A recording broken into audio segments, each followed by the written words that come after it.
This is episode 90 with Heath Armstrong.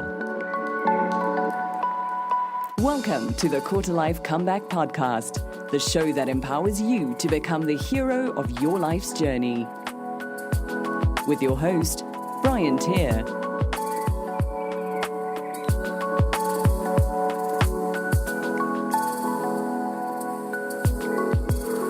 Wins come in baby steps, and those steps build empires. What is up, everyone? This is your host, as always, Bryan Teare, and welcome back to another episode of the Quarter Life Comeback Podcast, episode 90 today, and I'm really excited to be speaking to a really good friend of mine and of the show, Heath Armstrong. But before we get into today's episode, a shout out to our sponsor again. It is the awesome team over at Rooster, the alarm clock app that allows you to choose what you wake up to, other than that boring alarm tone that, let's be honest, you're just hitting snooze on way too often. You can choose between inspiring headlines, sports headlines, news headlines, meditation tracks, including a channel from yours truly. So I highly recommend you check that out on the Google Play Store or the App Store. And again, that is Rooster Alarm and Audio Treats. Now on to this week's episode. And as I mentioned, Heath is a special guest and friend of the show, as he was only the second person I interviewed way back in episode 2 and 3. In just 2 years, Heath interviewed over 100 creative entrepreneurs from around the world in an attempt to pinpoint the creative habits and strategies that contributed to their success. After applying those habits to his own life and teaching them to others, he was able to retire his traditional career in construction, pay off over $20,000 in personal debt, sell his house and all his belongings for full-time travel, and scale his e-commerce business to over $600,000 in revenue in 2016 while working only 10 hours a week. After seeing the results, Heath decided to put his daily practice into a journal to help others develop their happiness muscle with no limitations. In our last interview, Heath had already made massive changes to his life, but I've been inspired to see what he's created over the last 2 years since we last spoke, and I had to get him back on the show for another interview. In this episode, you're going to learn how Heath failed at 4 businesses before finding his sweet spot, the difference between quitting and giving up and why it matters, should you start a business with friends and how to do so the right way, the different ways to build a business on Amazon today, the top habits learned from interviewing 100 plus creatives, how to use a vision board the right way, and a simple, practical way to achieve your goals. As always, you can get the links and resources we mentioned in this episode at bryanteare.com/090. But for now, guys, let's go hang out with Heath.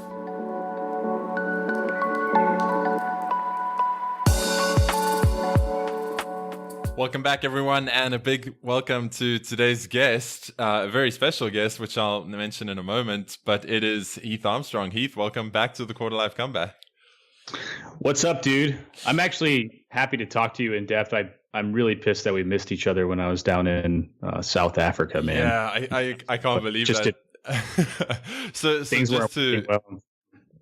just to rewind and zoom out for a second for people listening, Heath was actually the first guest on this podcast back in episode 2 and 3. It was a split episode. And that was 2 years ago, crazily enough. And you were recently out here in Cape Town, and we missed each other, which was really, really sad. But it's always an honor having repeat guests on the show, and it's an honor speaking to you today, based on how you've grown in a personal sense and a business sense since the last time we spoke. But just to recap for people listening, if they haven't heard that earlier episode, why don't you tell us a bit about your quarter life story? Oh man, I can't believe it's been 2 years, to be honest. It seems like about 10, because when you get out of a position, like, when I worked in the concrete construction industry for 10 years, that felt like, when I look back on it now, that felt like it's a memory of about 1 year to me, because nothing that I did really mattered to become the person I am today. I mean, there are a lot of things that helped me get to where I am during that period, but there was nothing that was like piquing my interest. And now when I look at the last 2 years, it seems like it's been about 10. So like when you say 2 years, I'm like, it doesn't seem like it was that long ago, but also everything that's happened in between, like it feels like forever, and it's kind of crazy. But just in a nutshell, like I worked in concrete construction, and I I was on job sites in, Eastern Kentucky, Tennessee area of the United States, hanging out with lots of interesting characters all the time. And I never really fell in love with what I was doing. I went for the money. I had the house. And that's what I was taught to do. And then over a rapid series of blackout bonanzas and waking up, face down, pants down underneath bushes, and kind of coming into more contact with some magical people that I met in various places, man, just on planes. Like, the universe puts people in your path if you're looking for it to help you kind of transition. And eventually came to the realization that if I kept doing what I was going to do, I was basically just like, getting into this idea of a life of comfort for retirement and then death. There's nothing that you really accomplish. You're just kind of existing because everybody else is, and conforming or whatever. So I started podcasting back then and just interviewing people and trying to adopt what the habits and strategies that they were doing that were making them successful were into my life. And as I did that, I started just meeting all sorts of fascinating people, and I stopped the blackout bonanzas and the face down, pants down kind of stuff. And I got into just this weird matrix of awesome things that happen online, as as a podcaster, and like just meeting people. Things just start getting thrown at you. So eventually I tried to start like 3 or 4 different types of business models that never worked, man. I put in like all my savings and money, but eventually I ended up paying off all my debt and selling my house. And I met a guy who ended up teaching me a little bit about Amazon, which has transitioned into, since August 2015, I've done over 1.3 million in sales since then, which is insane to me. I ended up doing 115 podcasts or so. I study habits, and I'm very obsessed with personal habits and motivation and mindset, because it's something that I really struggle with as well. And so the better I can become at that, the better I can see things paneling out in the future. So that's just kind of what has happened. And now I'm sitting here 2 years later, and I've been traveling a lot. I wanted that lifestyle where you can travel and work from anywhere and not have a boss. And that stuff is manifested. Like, it's crazy. And now I'm working on making my own products and getting them out there. Of course, I did the Sweet Ass Journal and some other things like that earlier this year. And yeah, dude, it's crazy how much has happened since the last time we talked. It's like absolutely insane. I love how I'd like to go back and listen. Well, I normally put a link in the show notes. That was the first episode. I don't know if I want to do that because the sound quality was so poor, but I will anyway for people who are curious. It was still one of my favorite interviews, just based on how you turned your life around. In fact, I think that the episode was titled like "How to Turn Your Life Around," which is funny in itself, because from when we had that interview till now, you've done a 180 again, and it looks like completely different to when we last spoke. I think when we last spoke, you were actually preparing to quit your job, and now I love how you mentioned. I love how you mentioned it feels like it's been so long when it's only 2 years, because so much can change in such a short time. And I think like people in a tough situation might feel like this is going to be forever, but it's crazy how quickly situations can turn around. And even myself, like, I only quit my job 3 years ago. And if I look back, people talk about having a 5-year vision. I would never have guessed that within 5 years, my life would have changed how much it has till this point. So it's really inspiring seeing what you've created, even since we last spoke, let alone before then. What were some of the failed businesses? You said you put your all your savings into different business models that failed. What were some of those failed businesses that you tried? I tried to start a media company, which I didn't even know what a media company was first, which ended up turning into doing some website projects. And I don't know if we mentioned this the first time, but I actually quit my job once previously and had to go back to work again. It didn't work out very well. When I was younger, like 25 or 26, I just decided like I was going to try to do something with websites. So I taught myself WordPress, and I didn't want to work in these like concrete factories. So I just quit. And I got one job I had a business partner that I kind of grew up with, but we got one job with like the Holiday Inn that paid us like $7,000 to do one website. And I'm like, yeah, that's more than I'll make in like 2 months working at this place. 2 or 3 months, probably more like 4 months at the amount I was getting paid at that job. And like just ejected, man. And like we didn't get very many jobs after that. I don't think we got any. Like we had a couple meetings and like, we realized quickly that most people don't want to pay $7,000 for a website, even though we probably could have done them for like a lot cheaper. So I ended up having some conflicts with that business partner, some ridiculous things happening with, ATMs withdrawing all the money and stuff that I was like, oh my God, a hacker got this, like somebody got our account number and took all of our money, but it just ended up being him. So I disabandoned that pretty quick. Yeah, and so then after that, I tried a mobile app business. That was right before I started podcasting, to where I spent like months, dude, designing this app that I thought was going to be awesome. And like, of course, the app bubble's going on. Everybody's doing the same thing. But I learned a lot in that process as far as design and cool tools, and met a lot of really awesome people. And I got out of my comfort zone by going to like entrepreneurial local like maker spaces and kind of watching these speech pitches and talking to people about my ideas. And pretty much everybody told me that it wouldn't work. I believe that it would, but again, had two partners that just, it wasn't working out. Like I again started a business with two people that I had trusted. And just when not everybody's all in, man, it makes it really hard. And so I took that baby of a app. It was called Swap Me at the time, and it was kind of cool. It was based off the notion that like you have to look at the picture somebody sends you, you have to send them a picture back first. But then there was kind of this like social engagement with it. Mm-hmm. And I just had to shut it down. Like it just wasn't working. I had trademarks and all sorts of stuff that I had invested money in, and it was going to take a lot of work, a lot of costs and development, because I wasn't a developer, even though I signed up to go to school and like learn how to develop things. I just didn't have it, man. It wasn't one of the skill sets that I was meant to do. I just didn't get it. Like these like 8-year-olds kids sitting next to me that were just dominating these lessons in like 3 minutes. I'm like, how in the hell did you do that? Like, so I was like, maybe I'll stick to more designing and motivating and stuff like that. But after that, man, I kind of at the same time as that, I had started another company that was just doing website service projects for people. And that was something that wasn't in line with my vision, because I was spending my time for money. And I was working with I hit this kind of niche. I worked in the concrete construction industry, and I was also just going around to the same companies I was already working with and saying, hey, I'll build you a website for $1,000 or whatever. And they're like, okay. And like, I did that, but like, dude, you build it one time, like there was barely any money coming out over what it was costing me to get everything done. And, I had to shut that one down. And then I tried Podcast Pal. So like that would be the fourth business. I never actually established that as a company or anything. But I worked on it for like 3 or 4 months every single day, building this system to help people launch their podcasts and edit them and things like that. And again, I was trading my time for money, and it was just like having another job.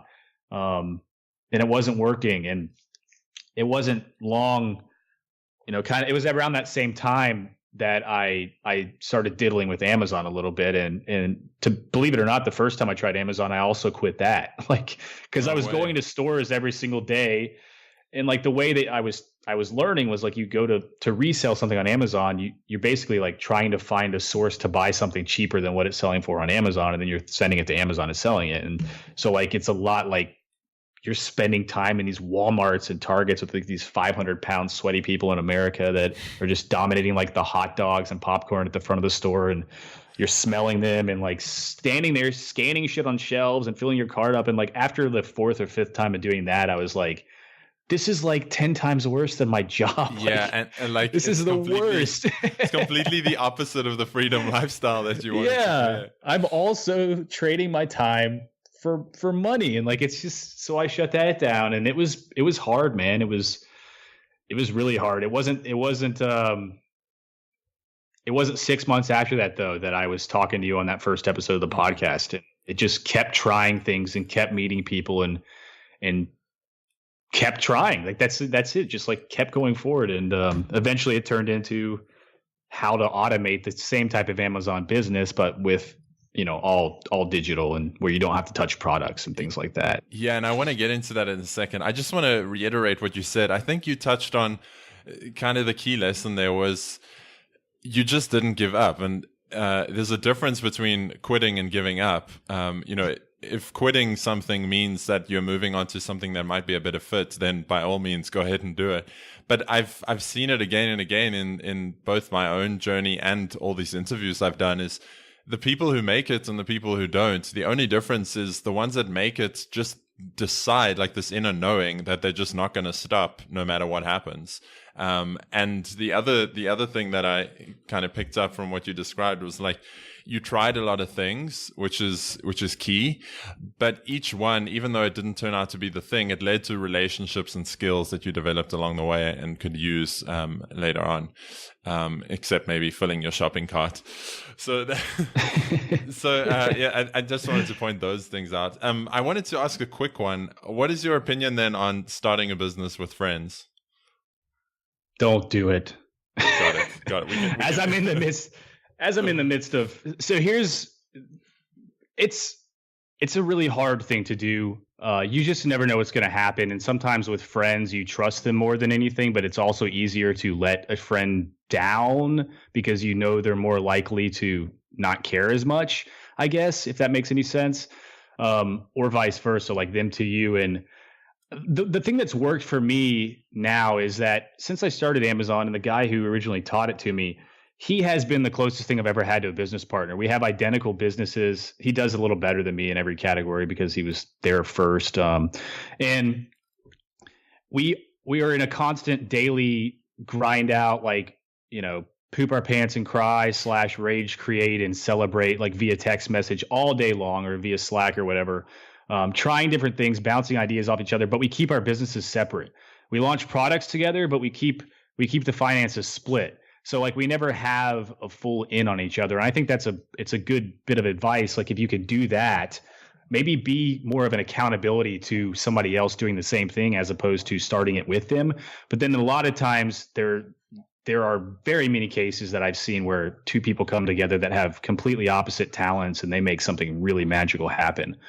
So I don't think it's necessarily one or the other. I just think that for me, it didn't work, and don't trust in somebody just because they're your friend, Got it. I wanted to come back to the Amazon stuff, and it's something you've obviously had a lot of success with, and something that I've kind of looked at before and seen a lot of people doing really well. But I wonder if you could tell us a bit more about that and like how someone would get started, or even, is it too late to get into the Amazon business? Is it really saturated now? What are your thoughts around that kind of thing? Well, there's a lot of different business models with Amazon. There's arbitrage, which would be retail arbitrage where you're going to stores, scanning things, sending them to Amazon. There's a lot of people that do that. There's a problem with the cap on that. Like you just can't, there's only so much product. There's only so much time. You can't scale it very well. It's not a very lucrative model. There's online arbitrage, which is the same thing as that, but essentially you're buying things on websites and shipping them to, say, a prep company who is labeling them for you and sending them to Amazon warehouses. And so these are all based off the premise of Amazon FBA, which is they hold your material in their warehouses until somebody buys it, then they fulfill it for you. So Amazon Prime. And online arbitrage is what I do. It's much more scalable. The more products you can find online, the more you can send to your warehouse, the more you can get to Amazon, the more sales you're going to get. You can keep plugging in employees to find more and more products as long as the margins are working. You can use scanners that are out there like Tactical Arbitrage and OA X-Ray. There's really cool tools for finding products like Jungle Scout, and all of those things are on FBAlibrary.com, which is kind of an index of tools and resources that I use. And then there's private label, where you're basically creating your own product or finding a product that's already out there, getting a duplicate made from a manufacturer in China, putting something new on it, maybe like a new color or a tweaked feature, and then putting your own brand on it and sending it to Amazon, and then spending most of your time driving traffic and trying to pep up the reviews because you're the only seller on the listing. The problem with arbitrage is you may be on a listing for a pair of, Under Armour boxers, but there could be 10 other sellers on the same listing and only one of you gets the buy box. So you have a lot more competition, but it's not as risky because if something goes wrong with your listing and nobody wants to buy it, then you're only out 20 or 30 items as opposed to maybe a couple thousand that you ordered with private label. And then there's wholesale, where people are basically setting up wholesale accounts with manufacturers and becoming a certified resale person for that manufacturer. So if I set up an account with like the North Face and I had a cert saying, hey, Amazon, here's my certificate from the North Face. It says I can sell their products at a controlled price, that can work really big. That can be really, really big. There's companies, some of the biggest companies that are on Amazon are wholesale resellers for sure. And can people find this all at, I forget the link you mentioned, the library?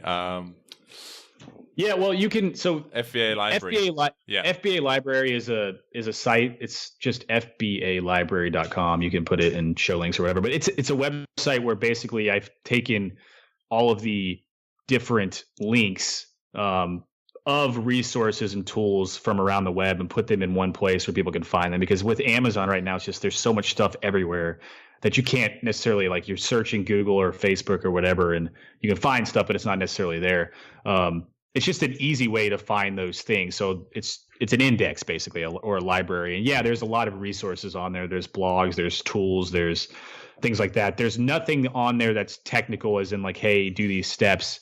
There's a few things, but like there's no course or anything that says, hey, this is how you go from 0 to selling 100,000. Those are things that we're working on though, which will be coming in the future, but we have so many projects. So yeah. Cool. Well, I'll link up that in the show notes, and people can go and do some research if they're, if this is something that interests them. I know you've had crazy results from it, so we'll leave that to people to go and decide. But I wanted to come back, and I know on your podcast you interviewed a lot of creative people about their habits, and you mentioned earlier how you're a geek when it comes to habits, and you love studying this stuff. What are some of your favorite personal habits that you've developed through both interviewing people and experimenting with yourself?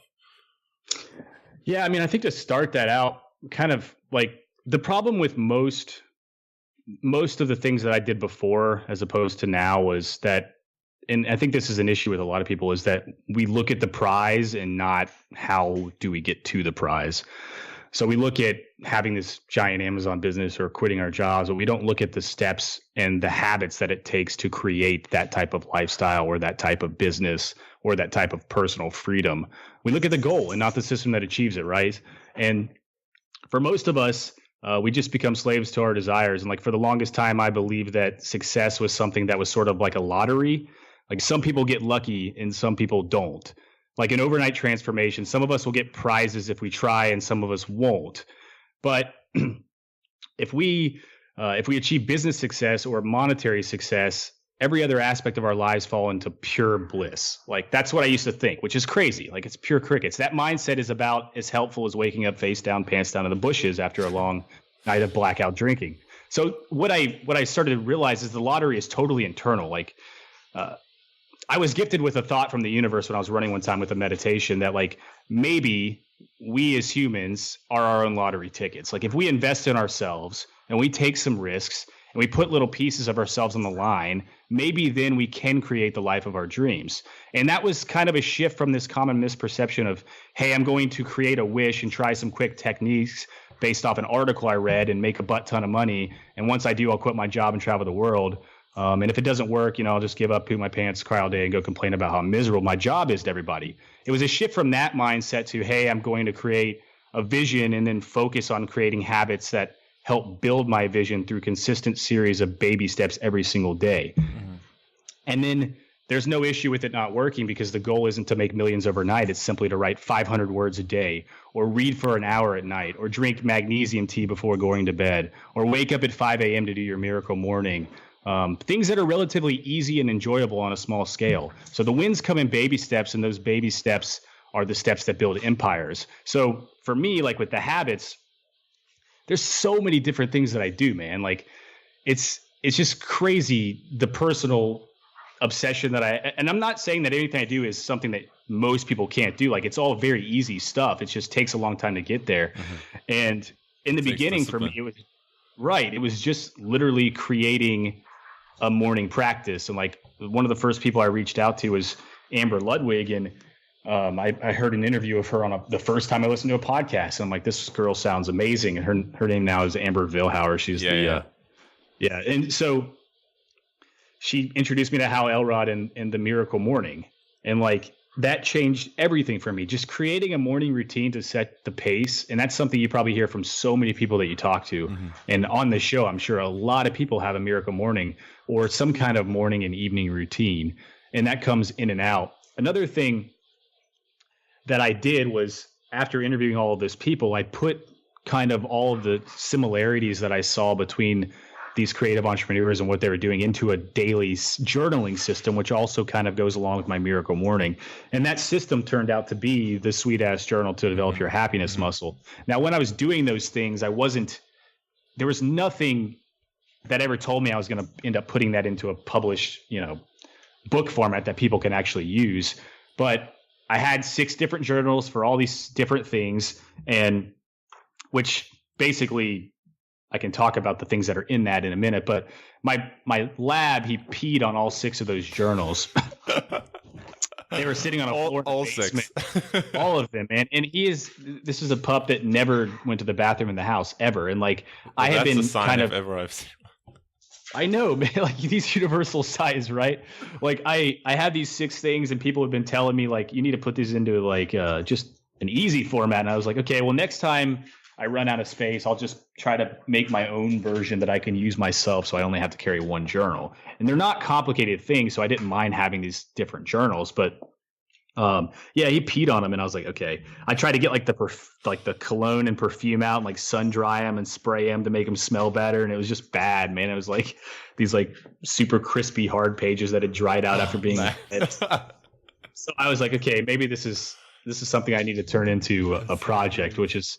Oh, and by the way, dude, I didn't tell you this before, but I put up, if anybody's interested in this system, so the Sweet Ass Journal it's my belief that you need to create a personal foundation before you can create like a foundation for businesses and things like that. If you can be disciplined personally, and you can wrap your minds around the things that actually matter in life, you can actually roll all of that into a business style and then create that kind of like revenue stream on top of it. But nothing works if you don't have the foundation. So there's certain things that you do in this journal. You set your vision over a 100-day period, and then you kind of work towards that vision over 100 days. It's non-dated. So if you fall off a couple of days, it doesn't matter. There's all sorts of bonus material that's included in it. I put up the audio guide version, which is, there's a guide in this journal. It's about 75 pages, and then you have 100 days of journaling.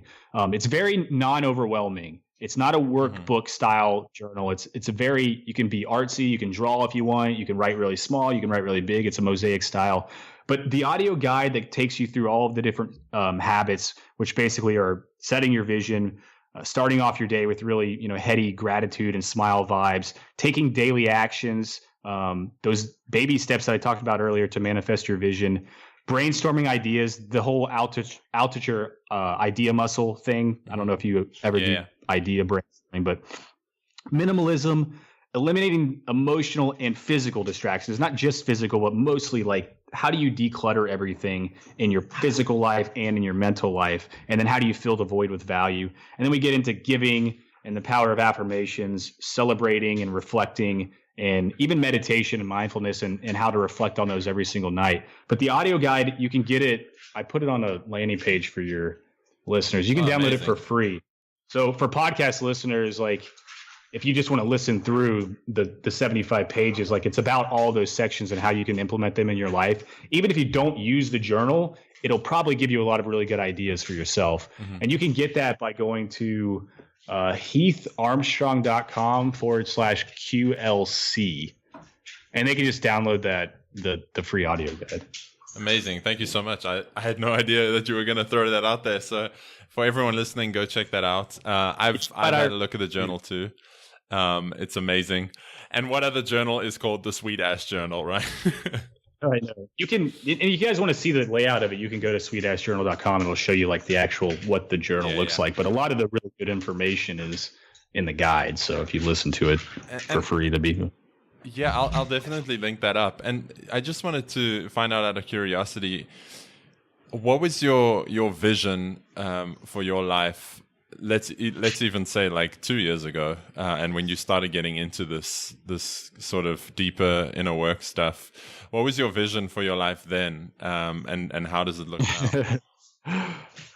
Dude, it's crazy when things start manifesting that are on your vision board. Like my first vision board, I had things like, this is my podcast. One of the vision board tricks that I use is instead of just like putting a picture of something that I want on it, I actually write like that it's mine in present tense. So I didn't have a publication like the Sweet Ash Journal. I just started podcasting. I lived in Kentucky and I had this house full of junk. And so what I did was like, I started visualizing everything that I wanted, and I wanted to move to the Pacific Northwest, specifically Washington or Oregon area, because I love that part of the United States. I wanted to just be simple, like have nothing, like just some clothes that I need, a laptop that I can work from, books, things that actually every single item that I wanted to contribute absolute value to my life. And I didn't know that at the time, but that was a transition of the process. And I put these types of things on my vision board. I used to sit down and meditate, man. And like Kim Nickel, who taught me how to meditate, that changed everything for me. She made this 22-minute meditation, somewhere around 22 minutes. And it like walks you through what your vision is of your future. And all I kept getting were like these huge trees and like this cabin area where I could write in this cool city, and having a book out and writing books. And then having this business that I was selling, automated scalable business that I could work like 2 hours a day from. And I would put all these things on my vision board, but I didn't do the extreme. It was literally what I would put on my vision board would be like the next baby step. Like, I interviewed a New York Times bestseller. Like that would be on my vision board. And once that happened, I would take it off and put the next step. For Amazon, it used to say things like, I sell $300 a day on Amazon. Now, when that turns into $6,000, $7,000 a day a year later, like that's crazy. But I didn't start out by putting I sell $7,000 a day on Amazon, because it would have been too overwhelming. It wouldn't have made a lot of sense. It was all baby steps. And I was writing about this the other day. I got a note card out, man, and I just wrote like, okay, I moved my fiance across the country. That was step one. Like we wanted to get out. I knew that if I moved her across the country where she could get a job, it would just light a fire under me to like not stay in Kentucky. So I gave myself a year after I moved her out there to work. I was like, okay, we targeted the Pacific Northwest. She's out there. And I got a note card out and I just wrote down a date, and I took June, which is my favorite month, my birthday month. And then I took the number 22, which is my favorite number. And I just odded a year. It ended up being about 10 months from that point. So I wrote down 6/22/12. And that was the deadline for when I wanted to not have my career anymore. But I had no idea. Like at that point, dude, I was still doing like trying to podcast pal business. I didn't start Amazon yet. I started the retail and failed it or whatever. But I didn't know what was going to happen, but I knew within a year, I want these visions to come to reality. And for me, it came down to the habits thing that you talked about earlier, where like I started tracking my habits intensely over 100-day periods, which is kind of how the journal became into a 100-day practice. But I created these spreadsheets and just like worked towards them every single day. I would actually initial in every morning and initial out every night on every single habit I was creating. So if it was like, I want to write 500 words a day, in the morning I had to sign off on it, and at night I had to sign off on it. And if I did it, I could move 1% forward, because it's 100 days and it's 1% a day. And breaking it down into like three-month segments, which is about 100 days, 3 months. It made everything so much easier for me, but it was those little baby steps of like putting these note cards all over my house. Like, okay, I sell $300 a day. How do I get there? And then backward engineering how much it would take. So how much inventory do I need to buy to get to this amount of sales? If you're doing podcasting, how many people do I need to interview? How many sponsorship ads do I need to promote to get to this number? If I'm a writer and I want to sell books, like how many words do I need to actually put on paper per day to get these books out there to the public? And it was putting those everywhere, and that made it come to life. Like I went in the bathroom, there's a Post-it note that reminds me. Like I get in my car, on my dashboard, there's a Post-it note that reminds me. I'm reading through my affirmation lists in the morning. morning every single day, and I'm reading through them at night. And I'm watching videos like Earl Nightingale's The Strangest Secret, and listening to inspirational stuff. Yeah. That's so weird. I actually looked at that today. Really? Yeah. Dude, that thing is so powerful. I used to listen to that. If anybody hasn't listened to that, get on YouTube and look it up. Like, it is, I listened to that every day for like 3 months probably. And I just did it. Like, I wrote that date on a note card every single morning for an entire year. And you know what happened on 6/22/16, which was the date that I set in, I think I set it in July 2015. So on 6/22/16, I had sold my house. I had created a business that at that point was doing $30,000 a month in sales on Amazon. I had moved to the Pacific Northwest, sold all of my belongings, and I was writing every single day. And like, becoming the vision, like when I looked at the vision board and I was like, oh my God, like my book, like I can take that down, or my business, I can take that down. Like, what's the next step now? Like, it's about surrounding yourself with put it in front of your face every day, and take 2 small actions every single day towards what those visions are. It's all you have to do. So write a vision and take 2 small steps. Don't dick around. Like, your intention and your attention have to work together, right? Because if you have an intention, but you don't pay attention to it, nothing is going to work. Like, there's no point. Yeah, I want to create this business, but I'm not paying attention to it, so I'm not taking action towards it. It doesn't work. But if you're paying attention and like you're doing all these awesome things, but you don't have an intention, like you don't have something you're working towards, but you're being productive, like you're still not going to go anywhere. You're just kind of like going in circles. You're doing things, yeah, but nothing's working. So, dude, the vision to reality thing, and I know that was a really long-winded answer, but it's crazy. Well, like, it's magical, you know? It's just, you become it. Yeah, and here's what I love about that. You've obviously created like what your vision was, and for people listening, like in my opinion at least, the point is like not to become obsessed with that vision. Well, you're obsessed with making it a reality, but you have this big vision, and once you've set it, you kind of like let go of the outcome and focus on what you need to do. And that's what I love about your journey and what you've created is the stuff's not really rocket science. Like, you can go and read hundreds of books that will tell you the same things. And, you know, the habits that you would have learned from your podcast is probably the same things that Tim Ferriss has written about in Tools of Titans, or that people on my podcast have shared. All the kind of like, they're all the same. They're all out there. You know, wake up earlier, meditate in the morning, journal, all that kind of stuff. But it comes down to disciplined action on those basic fundamentals. And that's what I love, is your commitment to just doing those things. Like you said, signing in and day out. And like, lo and behold, you created the vision that you wanted. So it doesn't need to be complicated or like reserved for a select few lucky group of people. It just comes down to, you know, how serious are you about this? And how long can you stick with it? So I love that. Heath, you're right. Yeah. I was just going to make a note that it doesn't like, it really is about making that mindset shift of, I want this. All of these people currently around me aren't helping it.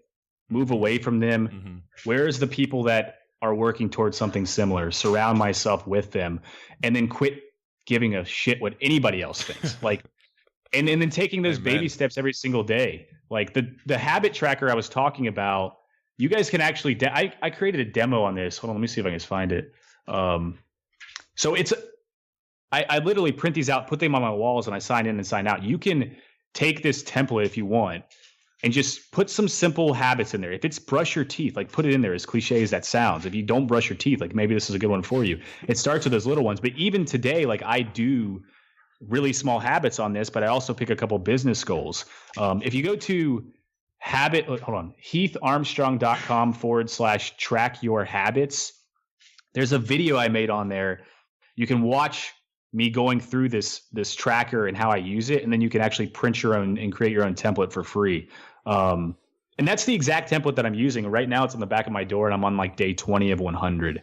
And I was just signing out yesterday, and like some of the things that I have on there are still do my miracle morning. Did I do my miracle morning at 5 a.m.? I sign in, I sign out. And then there's other things like I'm actually weighing myself right now and getting more into dieting, but like it's not complicated stuff. It's exactly like you said. Like it's not rocket science in any way. It's just it doesn't need are to be you disciplined enough? Doesn't need to be super sexy. Enough? Yeah, like do you want it enough? Are you going to show up? Are you not going to go? You know how every single day I have the urge to go out to one of these 100 breweries in Portland and drink beer with my friends. Like every day I get that urge, but every day, not every day, sometimes I do go, but like 80% of the time I'm like, no, like I have to stay here. I'm going to work on this. It's more important because it gets me towards my vision. It's just those mini decisions. Like how can you work towards it in the moment? Yeah. And in 2 years you could have a drastically different life, and then you can go have all the beers every day. Right. But I also think in 2 years, you'll probably be like sitting there with everything that you envision, but then you're like, oh God, what's next? Like you're not, once you arrive, you never arrive. You know what I mean? Like it's always the next thing. For me at least. Well, Heath, I do want to be mindful of the time. Is there anything we haven't touched on that you feel might be worth mentioning for people listening? Dude, I think you got to, like, one of the things that really helped me was looking at this opposing force that tries to hinder our creativity. And like, if anybody's ever read any Stephen Pressfield, he does a really good job of talking about it. And I like to personify it in a way that makes it easier and kind of humorous for me. But I have this idea of everything that tries to work towards against what I'm doing, and everything that tries to work against what you're doing. It's resistance, right? Like for every positive, there's a negative. That's just how the universe works. It's physics. It's just how things work. But resistance is the death of creation, right? It's the death of creation. And since we live to create, resistance basically means that we're suppressing ourselves. Like it's the death of us. But if we create, we destroy resistance. And if we can destroy resistance, we can bring opportunity to life. And we got to win those little battles in the trenches. And the problem is that I don't think everybody has the ability to identify when resistance is coming in, because it comes in as like comfort. It comes in as an ease. It can come in as like low hanging fruit. Like, you should stay here and watch this movie and eat popcorn because it's comfortable. Or like, you should just get this job because it's easy and that's what the rest of your family did. Like, resistance is sneaky, man. Like, it comes in blindsides you in so many different ways. And for me, there's Facebook gremlins. There's alcohol gremlins. There's talking to family members, drama gremlins. Like, there's all these things that sneak in and try to attack us. And you just have to remember to keep creating. Like, every time you notice it, I just put gremlin on the back of it because it's easier. Like, I like to think of these things that try to stop my force as a little goofy ass little gremlin, and if you can start identifying that, like, just understand that whenever something goes wrong, or if it doesn't work out exactly how you imagine, it's fine. Like, just keep going forward. The only thing that you can do is just to ignore it and keep going forward. And that's how you defeat resistance. It's just by creating. Keep creating, and resistance will suppress. It's never going to go away, as you know. Like, it always comes back.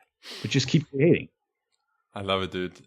Heath, before we wrap up, I've got some quickfire questions, which I think we did the first time we spoke. In fact, we might not have. It was that early in the show. So whatever comes first to mind in a sentence or two is perfect. The first one is, what do you wish you'd been told in your 20s?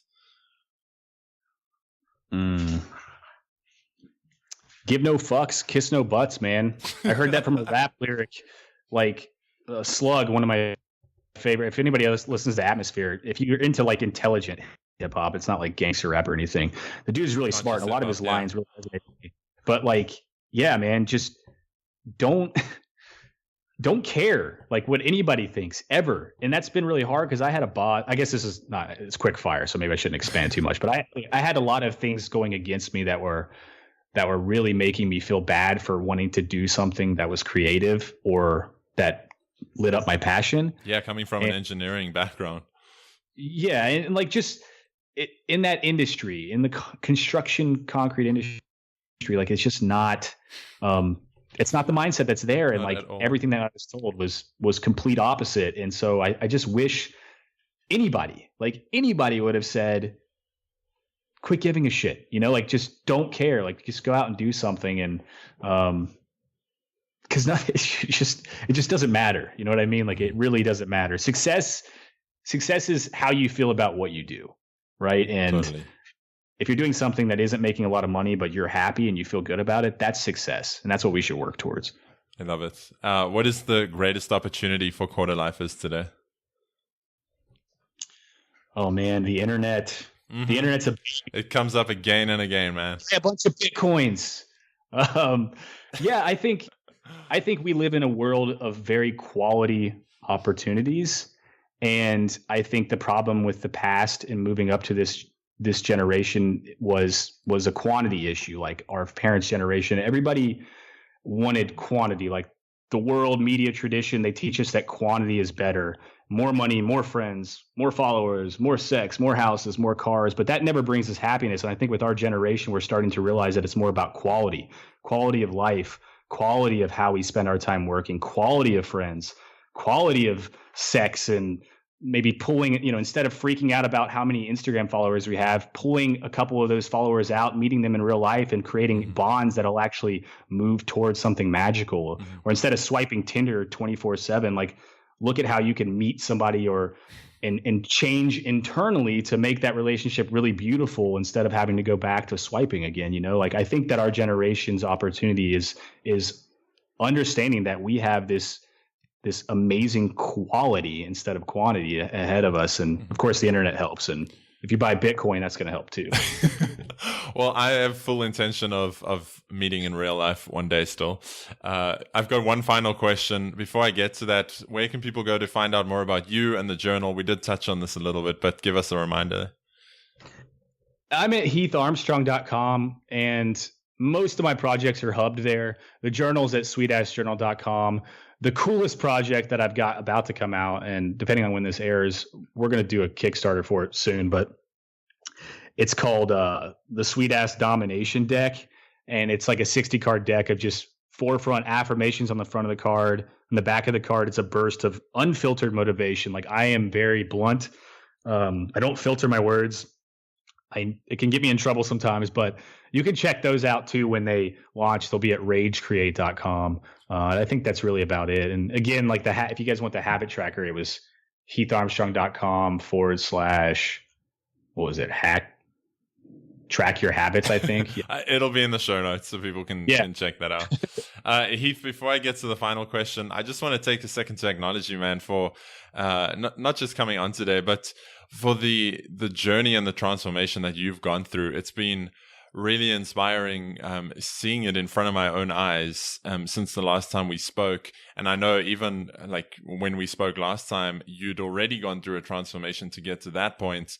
But the change you've gone through now and actually creating the vision that you had for your life by having the discipline to see out these little habits and kind of like stacking the deck. It's been really inspiring. And you mentioned surrounding yourself with people that are moving in the direction you want to move in. And you're definitely one of those people for me. And even though we don't chat like every week, I feel like, we can get on the phone and pick things right back up where we left off. So I wanted to thank you for your friendship, and for coming on the show again today. The final question that I have is, what one thing can listeners do this week to start creating their own quarter life comeback? Pick 2 habits that you want to manifest in your life and write them down every single day for a month on a note card with a date for the end of the month, and do 2 things a day towards those things. So you're talking about 4 things a day. If you want to make it even more simple, pick one habit that you want to manifest and do 2 things a day. One vision, like if you want to create a personal habit, like a mind habit, then do that. But if you have like a goal, like you want to write a novel, write 1,000 words a day over the next 30 days and write it down every morning and sign out on it every single night. Because I'm telling you, if you're paying attention to it, if you're paying attention to that intention, it's going to come to life. So I think that would be it. Heath Armstrong, thank you so much for coming back on the Quarter Life Comeback. Yeah, cheers, man.